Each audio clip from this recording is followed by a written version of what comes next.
Someone asked me recently if small businesses can really compete online with the big guys. And honestly, my answer surprised her because the answer is yes.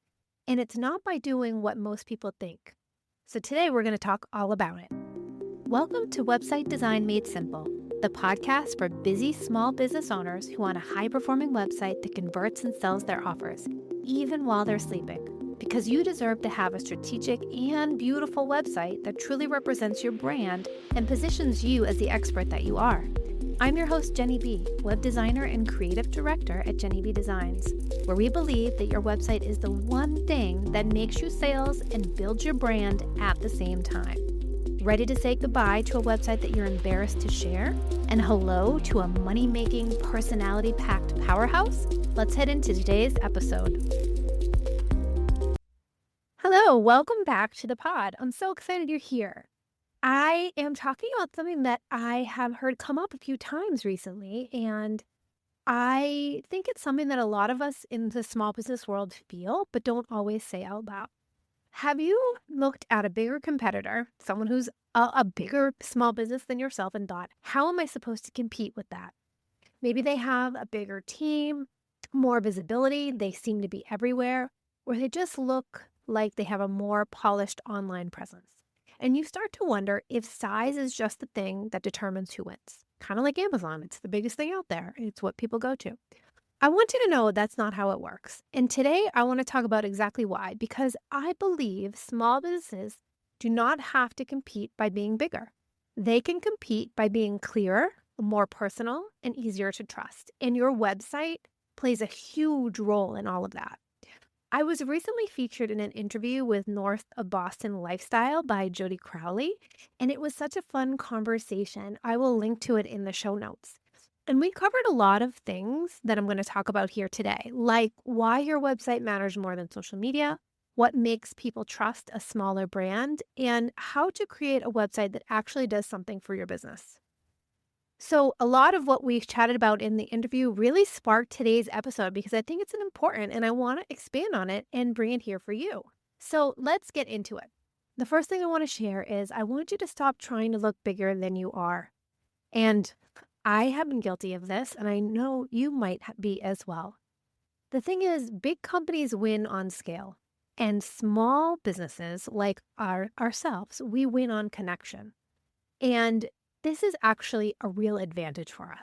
When you try to make your small business sound more corporate, more polished, more generic, you actually lose what makes you different.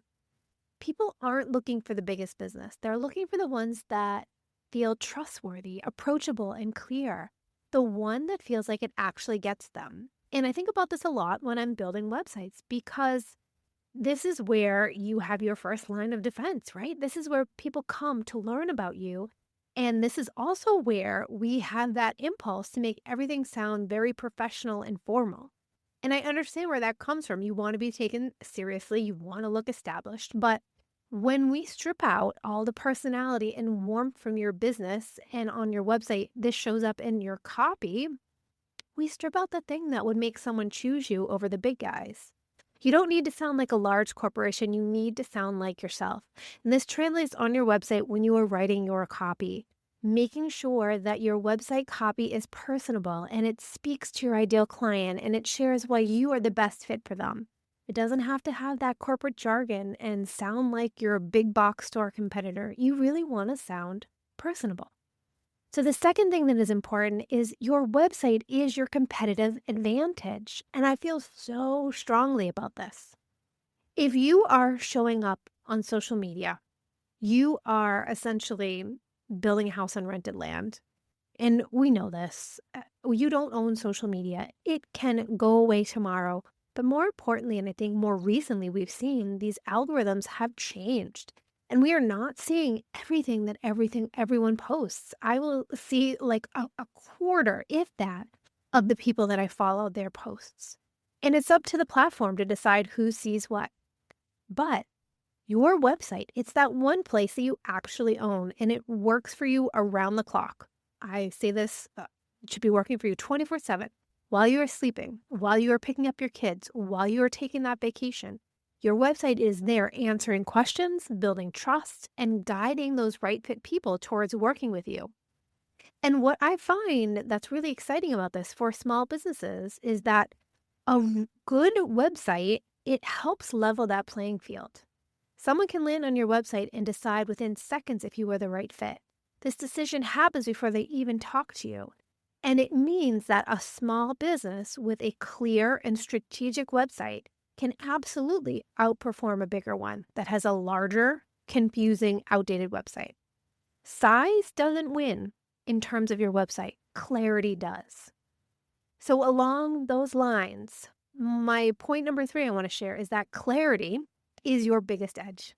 One of the most common things I see with the small business websites is that they are not underperforming because they look bad. I mean, might look fine. Looking great isn't the end all be all. They're underperforming because they are not clear. Clear in copy, the words that you have on your website, clear in the design and the user experience. Are we guiding people through to the next step? The person visiting your website, they should know within a few seconds. Quick question. Are you frustrated with your website? Not sure why it isn't converting? I would love to help. That's why I offer my website coaching calls. In just 50 minutes, we'll uncover what's holding your site back and create a plan to fix it. Whether you need help with design, content, or strategy, I'll give you the clear steps to move forward. Click the link in the show notes to book your coaching call today, and let's make your website your best marketing tool. Now back to the episode. When they land on that hero section, and I feel like I talk about this hero section in every single episode because it is so important, that someone needs to know within a few seconds what you do, who you help, and what to do next. And this sounds so simple, but it's so easy to overlook this when you're so close to your business. Larger companies that you're competing with, they have a little bit more room for clutter because people know that, right? They've heard of this company, they're just coming to the website. So if someone lands on a large business like Apple and you go to their website, we already know who Apple does, what they do, who they serve. They know the brand. But when someone finds you, your small business for the first time, they really don't have much context. Maybe they found you through Google, maybe you wrote a blog post, or maybe someone recommended you, but they kind of don't really know the details. And you have a very short window to help them understand if they are in the right place. So ask yourself on that hero section, what do you want people to do when they land on your site? Are they trying to book a call? Are they inquiring about services, shop? The action that we want them to take, that call to action, it needs to be obvious and it doesn't need to be buried down at the bottom of the page. We need it right first when they land in the hero section. Clarity is respecting your visitor's time. And when you do that, you build trust faster than any polished brand out there and corporate website ever could. Point number 4 is that personality is the strategy. And this is probably the one thing that I think is the most important part of this episode. And I want to be really clear. Showing your personality on your website isn't just a nice to have in this small business versus big business situation. It's one of the most strategic things a small business can do. Those bigger companies, when you get to their websites, they often feel polished, but they feel generic. They probably have gone through so many rounds of approval for the copy and the images that they have and following strict brand guidelines that human element that makes them special gets smoothed out. It's just gone away. And these small businesses like us can feel real. And real builds trust in a way that those polished, bigger businesses can't always do. And this looks like on your website by having actual pictures of you working, having a lifestyle brand shoot. Maybe you're with clients. If you work outside, maybe there are pictures of you taken outside. If you're at your desk in front of a computer. If you don't want to be in the picture yourself, using some of the items that you work with to create real photos instead of stock images. When you're writing your copy, including words that sound like you, not a press release or not like something that would come from a larger corporation. Including pieces of your story on your about page, why you started, who you love working with, maybe if you have values that you want to share. It comes across by having language on your website that you, if you're running your business, or if you have a larger small business that a real person would actually say.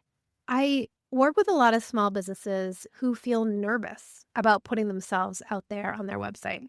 And sometimes this happens with the newer businesses. They want to just make it a little bit more generic because it's safer. It can feel vulnerable when you put some personality into the website, and I get it. But the businesses that do well are the ones that attract clients that are excited to work with them. And they do this by speaking to them directly in their own words, bringing out their personality. That's the power of showing up as yourself online. And this right here, bringing out your personality, is really where the magic happens, where you have an edge over the bigger guys. So use it. It's really important, and it's a superpower. And it's one of my favorite things to bring to the website is having personable copy that translates online and it goes into the design. And my last point is that you do still need SEO, but it doesn't have to be scary. And I feel like when I say SEO, a lot of us tend to shy away from it and feel a little bit scared.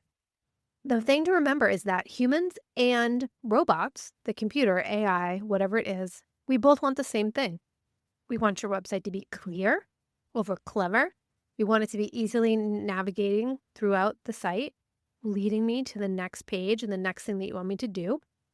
And it has to have a design that is easy to follow.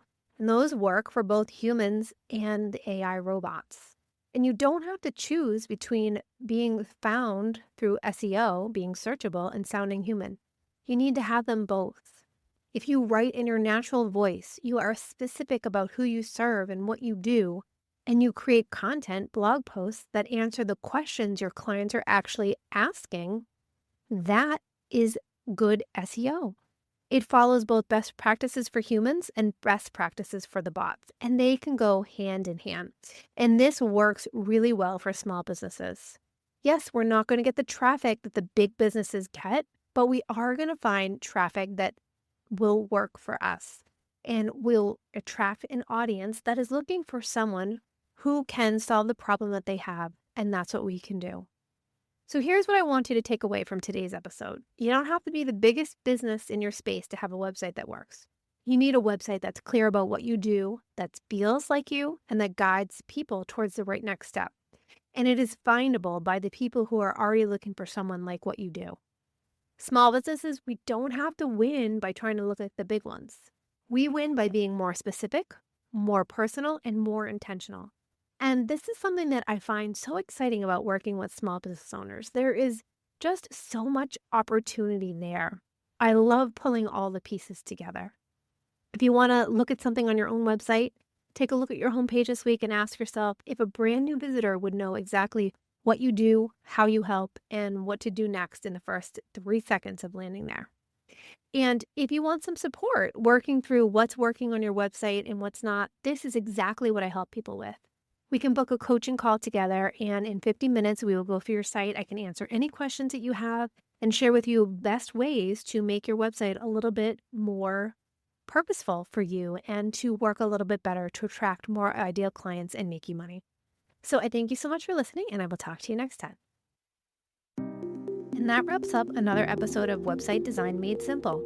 I hope you found the insights shared in this episode valuable and takes you one step closer to creating a website that attracts more of your ideal clients and builds your brand. If you enjoyed this episode, please take a minute to leave a review on Apple Podcasts or a rating on Spotify. Your review will help us reach more small business owners like you who are ready to make more money with their website. Thank you so much for listening, and I'll see you in the next episode.